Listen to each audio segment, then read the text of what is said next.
मैं राकेश कुमार, सहायक आचार्य राजनीति विज्ञान, राजकीय महाविद्यालय मेडता सिटी।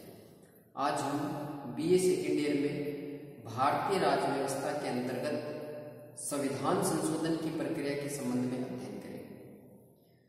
सबसे पहले हम समझेंगे कि संविधान संशोधन का क्या अर्थ होता है, संविधान संशोधन संबंधी प्रावधान कहाँ पर है और भारत के संविधान में संशोधन की कितनी प्रक्रियाएं हैं। इन सब मुद्दों के ऊपर इस वीडियो के अंदर हम चर्चा करेंगे।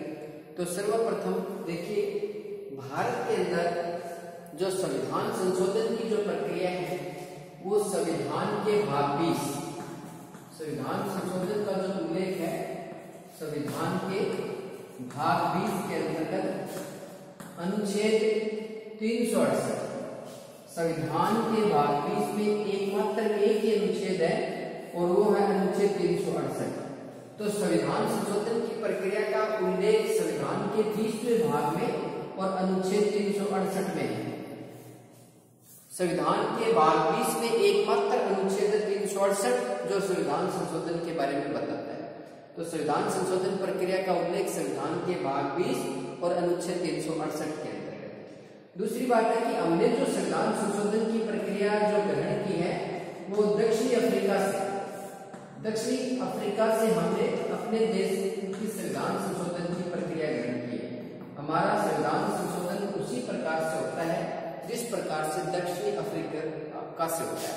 तो संविधान संशोधन की प्रक्रिया हमने दक्षिण अफ्रीका से ग्रहण की। अब हम समझते हैं कि संविधान संशोधन का अर्थ या मतलब क्या है। तो देखिए, संविधान संशोधन का मतलब होता है संविधान के किसी भी भाग में, संविधान के किसी भी भाग में, संविधान के किसी भी भाग में परिवर्तन, संविधान के किसी भी भाग में परिवर्तन,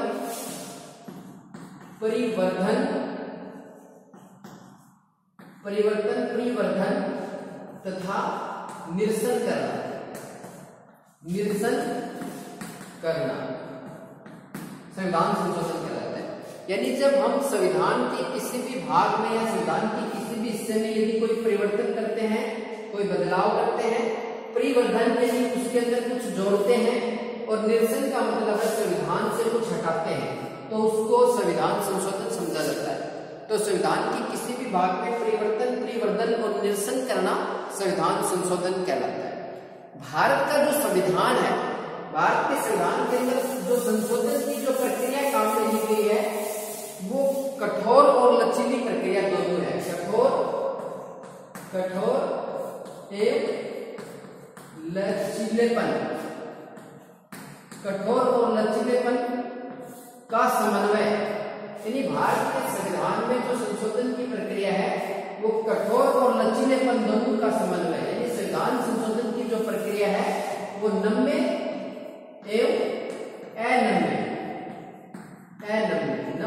अनम्य का मिश्रण। हमारे देश के अंतर्गत संविधान संशोधन की प्रक्रिया है वो नम्य और अनम्य का मिश्रण है। यानी संविधान के अंतर्गत संशोधन की प्रक्रिया न तो अधिक कठोर है और न ही अधिक लचीली है, दोनों के बीच का मार्ग हमारे संविधान के अंतर्गत अपनाया गया है। विश्व के अंतर्गत जो सबसे अधिक संविधान संशोधन की कठोर प्रक्रिया है वो अमेरिका के अंदर है। अमेरिका का संविधान विश्व का सबसे कठोर संविधान कहलाता है, और जबकि ब्रिटेन का जो संविधान है, ब्रिटेन का वो सबसे लचीला है। ब्रिटेन का संविधान और अमेरिका का संविधान है, संविधान संशोधन की प्रक्रिया अमेरिका में सबसे कठोर है और ब्रिटेन में संविधान संशोधन की प्रक्रिया वो सबसे लचीली है। अब देखिए, अमेरिका के अंदर संविधान में संशोधन करने के लिए कांग्रेस का 2/3 बहुमत प्लस 3/4 राज्यों की सहमति आवश्यक है। और ब्रिटेन में कोई भी संविधान संशोधन है वो सामान्य कानून निर्माण की प्रक्रिया से ब्रिटेन के संविधान में संशोधन किया जा सकता है। जबकि अमेरिका में यदि कोई संशोधन करना है तो पहले तो अमेरिका की जो कांग्रेस है, वहां की जो संसद है जिसको कांग्रेस कहा जाता है, उसका 2/3 बहुमत होना चाहिए प्लस फिर 3/4 राज्यों का समर्थन उसको मिलना चाहिए संविधान संशोधन को, तब जाके अमेरिका के संविधान के अंतर्गत कोई संशोधन होता है। तो अमेरिका का संविधान विश्व का सबसे कठोर संविधान है, सबसे कठोर तरीके से अमेरिका के संविधान में संशोधन किया जाता है, जबकि ब्रिटेन में संविधान संशोधन की प्रक्रिया है वो सबसे लचीली प्रक्रिया है, क्योंकि यहाँ साधारण बहुमत से संविधान के अंतर्गत संशोधन किया जा सकता है। आज तक अमेरिका के संविधान में कुल 27 संविधान संशोधन हुए। अमेरिका का संविधान 1789 के अंतर्गत लागू किया गया था और इतने वर्ष बीत जाने के बाद भी अमेरिका के संविधान में केवल 27 संशोधन हुए हैं, जिसमें से प्रथम 10 संविधान संशोधन है वो एक साथ मौलिक अधिकारों को जोड़ने के लिए किए गए थे। और जबकि भारत के संविधान निर्माण को लगभग 70-75 वर्ष हुए हैं और हमारे यहाँ लगभग 104 संविधान संशोधन हो चुके हैं। तो इस प्रकार से भारत का जो संविधान है वो कठोर और लचीले दोनों का समन्वय है। हमारे यहाँ न तो अधिक संशोधन की प्रक्रिया कठोर है और न ही हमारे यहाँ संशोधन की प्रक्रिया अत्यंत लचीली है। अब देखिए, भारत के संविधान में संशोधन की 3 प्रक्रियाएं हैं। 3 प्रक्रियाओं से हमारे यहाँ संविधान के अंतर्गत क्या किया जाता है, संशोधन किया जाता है। 3 प्रक्रिया कौन सी है? सामान्य बहुमत से संशोधन, संसद के सामान्य बहुमत से संशोधन, दूसरा है 2/3 बहुमत, 2/3 बहुमत से संशोधन, और तीसरा है 2/3 बहुमत प्लस आते राज्यों के विधानमंडल की अनुमति से, आते राज्यों के विधानमंडल के अनुमोदन से यानी भारत के अंदर जो संविधान संशोधन की प्रक्रिया है वो सामान्य बहुमत से संविधान के अंतर्गत संशोधन किया जा सकता है। दूसरा जो संविधान में संशोधन होता है वो संसद की कुल सदस्य संख्या का बहुमत प्लस उपस्थित और मतदान में भाग लेने वाले सदस्यों का 2/3 बहुमत। 2/3 बहुमत कौन सा होता है? पहले तो सदन की जो कुल सदस्य संख्या है उसका सदन में बहुमत होना चाहिए और फिर प्रस्ताव के ऊपर उपस्थित और मतदान में भाग लेने वाले सदस्यों का 2/3 समर्थन प्रस्ताव को मिलेगा, तब जाके संशोधन होता है। सर्वप्रथम उपस्थित सदन की कुल सदस्य संख्या का बहुमत, उसके बाद उपस्थित और मतदान में भाग लेने वाले सदस्यों के 2/3 बहुमत से संशोधन किया जाता है। और तीसरा संशोधन है सदन की कुल सदस्य संख्या का बहुमत तथा उपस्थित और मतदान में भाग लेने वाले सदस्यों का 2/3 बहुमत, और इसके साथ ही आद्य राज्यों के विधानमंडलों का अनुमोदन यदि किसी प्रस्ताव को मिलता है तब जाके संशोधन होता है। तो इस प्रकार भारत के संविधान में संशोधन की 3 प्रक्रिया दी गई है, संशोधन की 3 प्रक्रियाएं। परंतु इसमें एक विशेष बात ध्यान में रखने लायक ये है कि जो अनुच्छेद 368 है जो संविधान संशोधन की प्रक्रिया के बारे में बताता है, उस संविधान के अनुच्छेद 368 में केवल संशोधन की 2 प्रक्रिया ही बताई गई है। अनुच्छेद 368 में संशोधन की केवल 2 ही प्रक्रिया है। ये जो सामान्य बहुमत से जो संशोधन किया जाता है ये अनुच्छेद 368 के अंतर्गत इस प्रक्रिया का उल्लेख नहीं है। अनुच्छेद 368 के अंतर्गत इसे संशोधन नहीं समझा जाता। तो इस प्रकार से संविधान के अनुच्छेद 368 के अंतर्गत संविधान संशोधन की केवल 2 ही प्रक्रिया बताई गई है, 2/3 बहुमत से संशोधन और दूसरा 2/3 बहुमत प्लस आधे राज्यों के अनुमोदन से संशोधन। ये केवल अनुच्छेद 368 में केवल 2 ही प्रक्रियाओं का उल्लेख है। सामान्य बहुमत से जो संशोधन किए जाते हैं उसका उल्लेख अनुच्छेद 368 के अंतर्गत नहीं है। अब हम देखते हैं कि संविधान के कौन कौन से प्रावधानों को सामान्य बहुमत से संशोधित किया जाता है जो 368 की प्रक्रिया से बाहर है, और कौन से संशोधन के लिए जो अगली 2 प्रक्रिया काम में दी गई है। पहला सामान्य बहुमत से संशोधन, सामान्य बहुमत से संशोधन, सामान्य बहुमत से संशोधन। अब देखिए सामान्य बहुमत से संशोधन का क्या मतलब है कि सदन के अंदर जितने सदस्य उपस्थित हैं उन सदस्यों में 50+1, सदन में उपस्थित सदस्यों का 50+1 बहुमत से जब संविधान के अंतर्गत कोई संशोधन किया जाता है तो ऐसा जो संशोधन होता है उसको सामान्य कहा जाता है।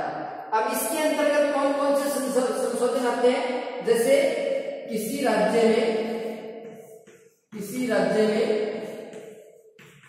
विधान परिषद की स्थापना करना, विधान परिषद की स्थापना या उन्मूलन, यदि किसी राज्य में विधान परिषद की स्थापना करनी है या विधान परिषद का उन्मूलन करना है तो सामान्य बहुमत से संशोधन किया जाता है। और ये प्रक्रिया कौन से अनुच्छेद में 169 के अंतर्गत, ठीक है। दूसरा है किसी राज्य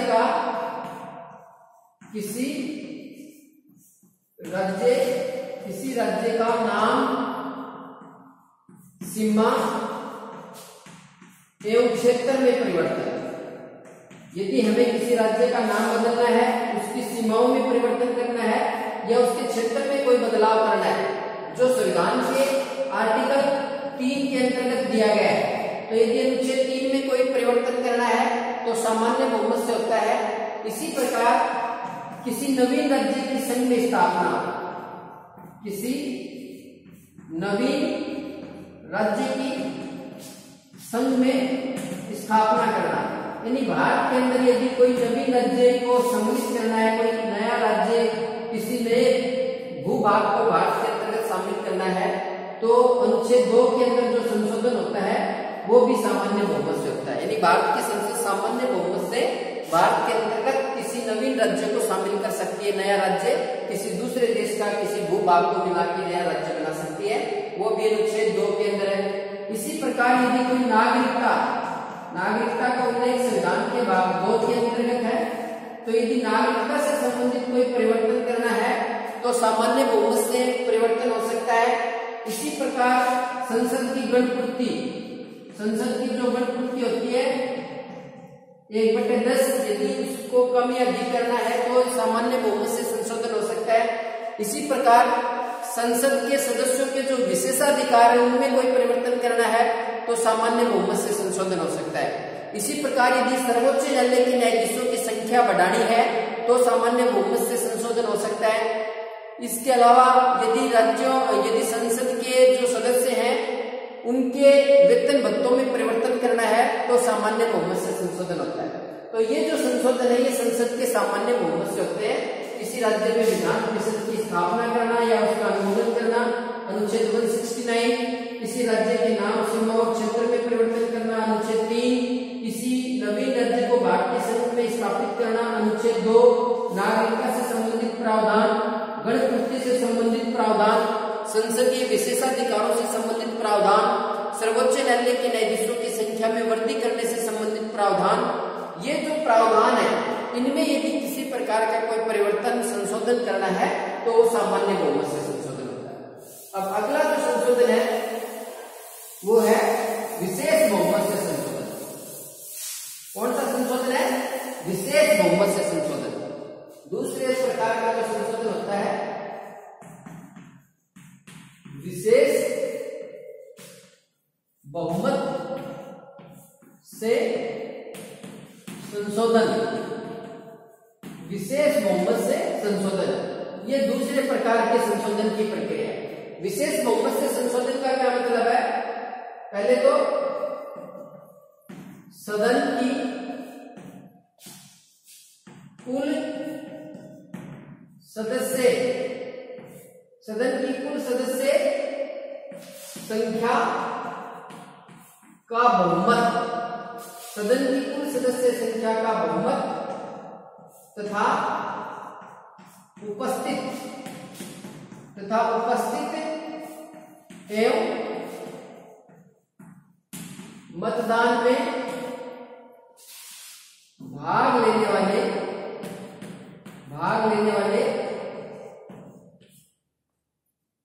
सदन में उपस्थित तथा मतदान में भाग लेने वाले सदस्यों का 2/3 बहुमत से संशोधन। ये संशोधन की दूसरी प्रक्रिया है। इसमें क्या है? पहले तो सदन की कुल सदस्य संख्या का बहुमत होना चाहिए, फिर उपस्थित और मतदान में भाग लेने वाले सदस्यों का 2/3 बहुमत से जब कोई संशोधन किया तो ऐसा संशोधन विशेष बहुमत से संशोधन कहलाता है। ये दूसरे प्रकार का संशोधन है। तो जैसे कि सदन की सदस्य संख्या, जैसे लोकसभा के अंदर कुल 545 सदस्य संख्या है, सदन की कुल सदस्य संख्या, तो पहले तो 545 का बहुमत होना चाहिए, आधे होने चाहिए, आधे से ज्यादा होने चाहिए। और फिर जब उस संशोधन प्रस्ताव के ऊपर सदन में वोटिंग होती है, तो जो सदस्य वोटिंग कर रहे हैं, उपस्थित हैं और जो मतदान में भाग ले रहे हैं, उनका 2/3 बहुमत यदि प्रस्ताव के पक्ष में होता है तब जाके संशोधन होता है। और उसके बाद प्रस्ताव को अगले सदन में भेजा जाता है, अगले सदन में भी यही बहुमत चाहिए, उसके पास संशोधन प्रस्ताव को राष्ट्रपति के पास भेजा जाता है और राष्ट्रपति जब उस पर साइन कर देता है तब जाके संविधान में ये विशेष बहुमत से संशोधन होता है। और राष्ट्रपति के संबंध में एक बात ध्यान में रखने लायक है कि 24वें संविधान संशोधन 1971 के बाद ये निर्धारित कर दिया गया है कि राष्ट्रपति संविधान संशोधन संबंधी प्रस्ताव को पुनर्विचार हेतु नहीं लौटा सकता। राष्ट्रपति को अनिवार्यतः संविधान संशोधन प्रस्ताव के ऊपर हस्ताक्षर करने पड़ते हैं, उसके ऊपर उसे किसी भी प्रकार के वीटो का अधिकार प्राप्त नहीं है। राष्ट्रपति संविधान संशोधन पर हस्ताक्षर करने के लिए 24वें संविधान संशोधन 1971 के बाद बाध्य है। तो ये दूसरे प्रकार से संशोधन होता है। अब देखिए तीसरा प्रकार का जो संशोधन है, इससे जो संशोधन होता है उसमें मौलिक अधिकार, दूसरे से जो संशोधन होता है उसमें मौलिक अधिकार और नीति निर्देशक तत्व है। मौलिक अधिकार, नीति निर्देशक जो तत्व हैं, नीति निर्देशक तत्व हैं, उनमें यदि कोई परिवर्तन करना है तो ये विशेष बहुमत से संशोधन होता है। अब जो तीसरे प्रकार का संशोधन है उसको समझने की कोशिश करते हैं। तीसरे प्रकार के संशोधन में क्या है, पहले तो होता है विशेष बहुमत से संशोधन, फिर इसके अंदर प्लस आधे राज्यों के अनुमोदन से आधे राज्यों के अनुमोदन से। इसके अंदर ये तीसरे प्रकार का संशोधन है। इसके अंदर पहले तो सदन की कुल सदस्य संख्या का बहुमत तथा उपस्थित और मतदान में भाग लेने वाले सदस्यों का 2/3 बहुमत, फिर यहाँ प्लस आधे राज्यों के विधानमंडलों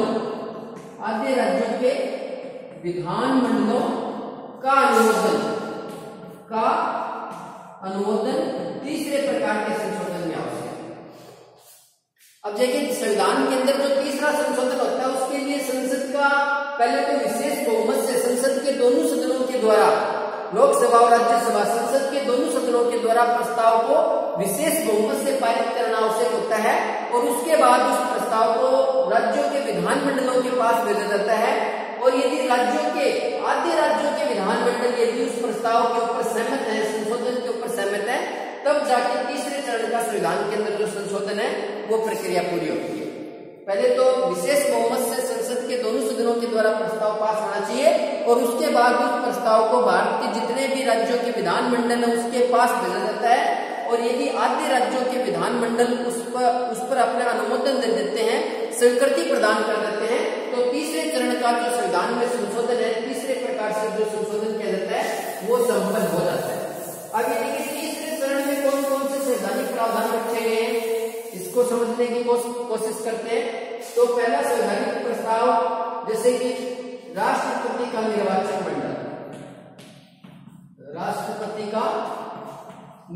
मंडल, यदि राष्ट्रपति के निर्वाचन मंडल में कोई बदलाव करना है, यदि राष्ट्रपति के निर्वाचन मंडल में कोई बदलाव करना है अनुच्छेद 54 में, तो तीसरे चरण से जो संशोधन है विशेष बहुमत प्लस आधे राज्यों का अनुसमर्थन आवश्यक है। फिर राष्ट्रपति के निर्वाचन की प्रक्रिया, राष्ट्रपति के निर्वाचन की प्रक्रिया, यदि राष्ट्रपति के निर्वाचन की जो प्रक्रिया है, आनुपातिक प्रतिनिधित्व की जो प्रक्रिया है, उसमें कोई परिवर्तन करना है, उसमें फिर है संघ की कार्यपालिका शक्ति का विस्तार, संघ की कार्यपालिका शक्ति का विस्तार, संघ की कार्यपालिका शक्ति के विस्तार में कोई परिवर्तन करना है। अनुच्छेद 62। तो विशेष बहुमत तीसरे चरण से होता है। राज्यों की कार्यपालिका शक्ति में विस्तार, राज्यों की कार्यपालिका शक्ति का विस्तार, राज्यों की कार्यपालिका शक्ति का विस्तार। आर्टिकल 173 में यदि कोई परिवर्तन करना है, सॉरी 162 इसका थोड़ा 162 है, चलिए थोड़ा ध्यान से निकल गया। राज्यों की कार्यपालिका शक्ति के विस्तार में यदि कोई परिवर्तन करना है, इसी प्रकार संघीय न्यायालय, सर्वोच्च न्यायालय में कोई परिवर्तन करना है, सर्वोच्च न्यायालय से संबंधित कोई बदलाव है। इसके अलावा संघीय क्षेत्रों के लिए न्यायालय, संघीय क्षेत्र यानी केंद्र शासित प्रदेश, संघीय क्षेत्रों के न्यायालय से संबंधित कोई परिवर्तन अनुच्छेद 241 में यदि कोई परिवर्तन करना है। इसी प्रकार राज्यों के उच्च न्यायालयों में कोई परिवर्तन करना है, राज्यों के उच्च न्यायालय कोई बदलाव करना है। इसी प्रकार संविधान की 7वीं अनुसूची में कोई बदलाव करना है। 7वीं अनुसूची जो शक्ति विभाजन कर रखा है केंद्र राज्यों के बीच में, संघ सूची, राज्य सूची, समवर्ती सूची से संबंधित है, उसमें यदि कोई बदलाव करना है। और फिर इसी प्रकार से संसद में प्रतिनिधित्व में कोई परिवर्तन करना है। संसद में प्रतिनिधित्व यानी जो सीटें दी गई है राज्यों को, उसमें यदि कोई बदलाव करना है। इसी प्रकार अनुच्छेद 368 में यदि अनुच्छेद 368 में संविधान संशोधन की प्रक्रिया में यदि कोई बदलाव करना है, तो ये जो संशोधन होते हैं ये तीसरे चरण के संशोधन है, यानी संसद के विशेष बहुमत से प्रस्ताव पारित करना आवश्यक है और उसके पश्चात उस प्रस्ताव पर आधे राज्यों के विधानमंडलों का अनुमोदन आवश्यक होता है, तब जाके संवैधानिक प्रावधानों में कोई बदलाव किया जा सकता है। जैसे राष्ट्रपति के निर्वाचन मंडल में कोई परिवर्तन करना है, राष्ट्रपति के निर्वाचन की प्रक्रिया में यदि कोई बदलाव करना है, संघ की कार्यपालिका शक्ति के विस्तार से संबंधित कोई है, राज्यों की कार्यपालिका शक्ति के विस्तार से संबंधित कोई संशोधन है, संघीय न्यायालय यानी सर्वोच्च न्यायालय में कोई बदलाव करना है, संघीय क्षेत्रों के लिए न्यायालय यानी जो केंद्र शासित प्रदेश है उनमें न्यायपालिका से संबंधित कोई प्रावधान है, राज्यों के जो उच्च न्यायालय हैं उनमें कोई परिवर्तन करना है। संविधान की जो 7वीं अनुसूची है जिसमें केंद्र और राज्य के मध्य शक्तियों का विभाजन किया गया है, यदि उसमें परिवर्तन करना है, संसद में प्रतिनिधित्व से संबंधित परिवर्तन करना है, या केंद्र और राज्य के बीच विधायी संबंधों में संविधान का भाग 11 और अध्याय 1, संविधान के भाग 11 अध्याय 1 जिसमें क्या कहा गया है, केंद्र और राज्यों के बीच विधायी संबंध, यदि उसमें कोई परिवर्तन करना है, या सवै अनुच्छेद 368 संविधान संशोधन की प्रक्रिया में यदि कोई बदलाव करना है, तो ऐसे संशोधन संविधान संशोधन का जो तीसरी प्रक्रिया है, संविधान संशोधन की जो तीसरी प्रक्रिया है, उससे ये संविधान के संशोधन होते हैं। अब हम कुछ कॉमन बातें हैं वो समझते संविधान संशोधन के संबंध में।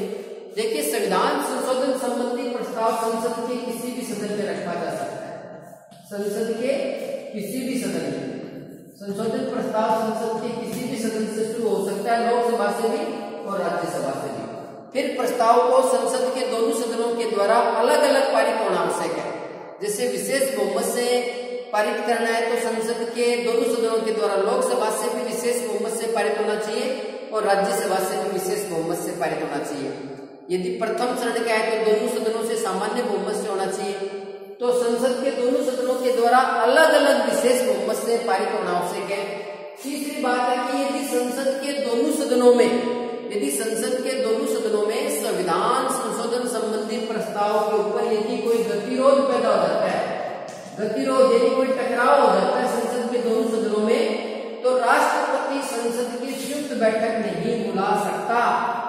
संविधान संशोधन प्रस्ताव के ऊपर संयुक्त बैठक नहीं होती। यदि संसद के दोनों सदनों में संविधान संशोधन प्रस्ताव के ऊपर कोई गतिरोध या टकराव की स्थिति पैदा हो जाए तो भारत का राष्ट्रपति संविधान के अनुच्छेद 108 के अंतर्गत उसे जो संयुक्त बैठक बुलाने का अधिकार है गतिरोध को समाप्त करने के लिए, उस संविधान संशोधन प्रस्ताव के ऊपर संयुक्त बैठक है वो नहीं बुला सकता। राष्ट्रपति सामान्य विधेयकों के ऊपर यदि कोई गतिरोध पैदा होता है तो संविधान के अनुच्छेद 108 के अंतर्गत उस गतिरोध को समाप्त करने के लिए संयुक्त बैठक बुला सकता है। परंतु यदि संविधान संशोधन प्रस्ताव पर यदि कोई गतिरोध पैदा होता है संसद के दोनों सदनों में तो संयुक्त बैठक नहीं होती और ऐसी स्थिति में संविधान संशोधन प्रस्ताव है वो गिर जाता है या संविधान संशोधन प्रस्ताव है वो समाप्त हो जाता है। अगली बात है कि संविधान संशोधन जो प्रस्ताव है जब संसद के दोनों सदनों के द्वारा पारित होकर राष्ट्रपति के पास भेजा जाता है तो 24वें संविधान संशोधन 1971 के बाद ये व्यवस्था कर दी गई है कि राष्ट्रपति से पुनर्विचार हेतु नहीं लौटा सकता। राष्ट्रपति पुनर्विचार हेतु उसको नहीं लौटा सकता। राष्ट्रपति को उस पर अनिवार्यतः हस्ताक्षर करने पड़ते हैं। तो इस प्रकार संविधान संशोधन प्रस्ताव पर राष्ट्रपति को किसी भी प्रकार के वीटो का अधिकार नहीं है। इसके अलावा संविधान संशोधन संबंधी प्रस्ताव किसी राज्य विधानमंडल से शुरू नहीं हो सकता। संविधान संशोधन संबंधी जो प्रस्ताव है वो राज्य विधानमंडल से उसकी शुरुआत नहीं हो सकती। संविधान संशोधन संबंधी कार्य है वो केवल संसद के द्वारा ही किया जाता है। संविधान में यदि कोई परिवर्तन करना है, संशोधन करना है तो वो केवल संसद कर सकती है। कोई भी राज्य का विधानमंडल संविधान संशोधन संबंधी प्रस्ताव की शुरुआत नहीं कर सकता। इस प्रकार से भारत के अंदर जो संविधान संशोधन की प्रक्रिया है वो दक्षिण अफ्रीका से हमने ग्रहण की है। इसमें एक बात ध्यान में रखने लायक और है कि भारत की संसद को केशवानंद भारती बनाम केरल राज्य विवाद, एक विवाद आया था केशवानंद भारती बनाम केरल राज्य विवाद। ये विवाद आया था 1973 में।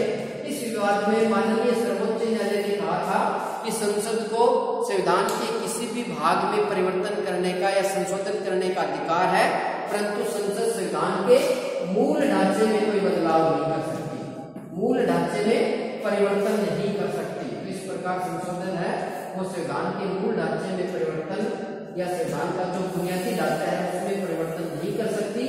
ये बात सर्वोच्च न्यायालय ने केशवानंद भारती बनाम केरल राज्य विवाद में कही थी। जय हिंद, धन्यवाद।